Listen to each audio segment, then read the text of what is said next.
So today I'm going to be installing the ARM Catless downpipe. It says in the description that it's resonated, or that it has a resonator, but that it's obviously a Catless downpipe. And I am at work. I'm not going to be trying to do this in my driveway just because the stock downpipe is long as hell and probably going to be a pain in the ass to remove if you're not on a lift. So here is the downpipe.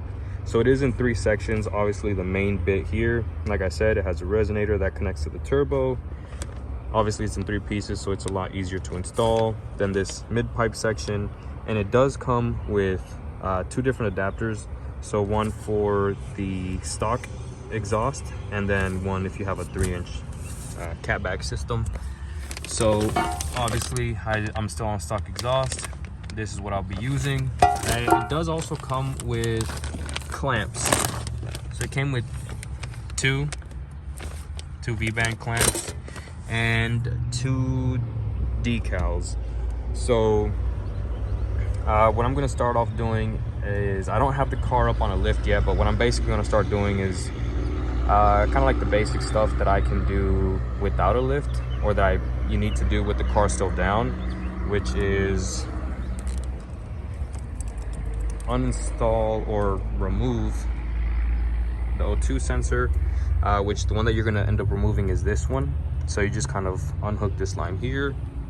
And what I've seen is most people remove it from up here.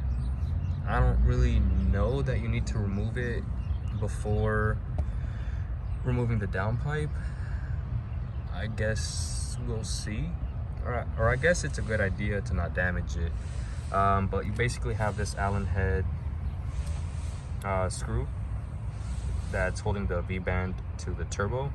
Then you have, I believe it's 2 13mm nuts on this bracket that the downpipe has. And then you have that bolt holding the heat shielding and a couple other heat shieldings that you need to remove. So yeah, I'm not really gonna do like a how-to on this. I didn't get a chance to get sound clips of it earlier either, but it seems kind of pointless, as I mean, if you're watching this video, you probably really just want a comparison of how it sounds, or an idea of how it sounds after.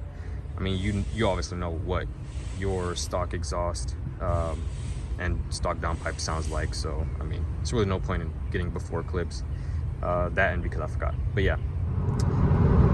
All right, so I'm recording this in the car because I'm on my way home. I got some family stuff that I gotta attend.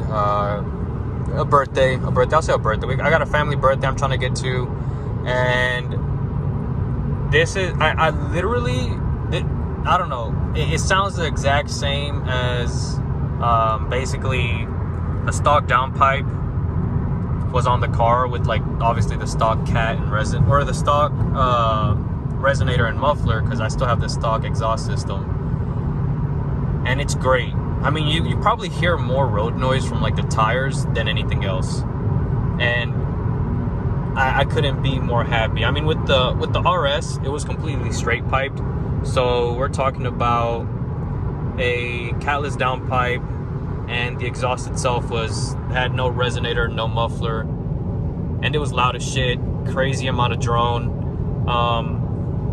So for now, I mean, I'm obviously happy that I don't have to deal with a lot of that. Oops.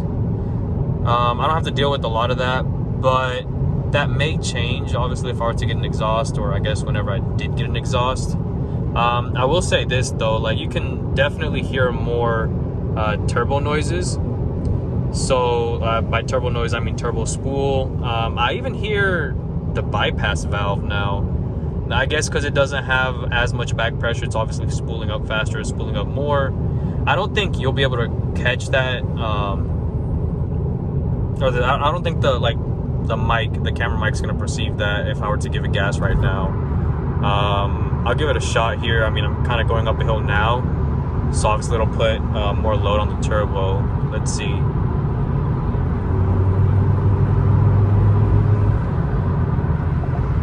Nah, I don't think you'll be able to catch that, because I mean, I can barely hear that, and I doubt that the mic will be able to pick that up, especially over the tire noise. But yeah, I mean, super easy to install. It fits amazing. I leak tested it afterwards, had no leaks, even with the factory like slip joint clamp that it has towards the back of the exhaust. So I mean, what more could I ask for, you know? But yeah, that's gonna be it. I'll try to include some sound clips of how it sounds after, which I mean, it sounds stock. I mean, just a little bit louder. But so far, no check engine light. I don't know if it'll turn on later on. Fingers crossed. You know, knock on wood for me. I can't. I'm driving. But yeah, catch y'all next time. And hope you enjoyed, and like the video if you did. And if you're not subscribed, make sure you do. Peace out.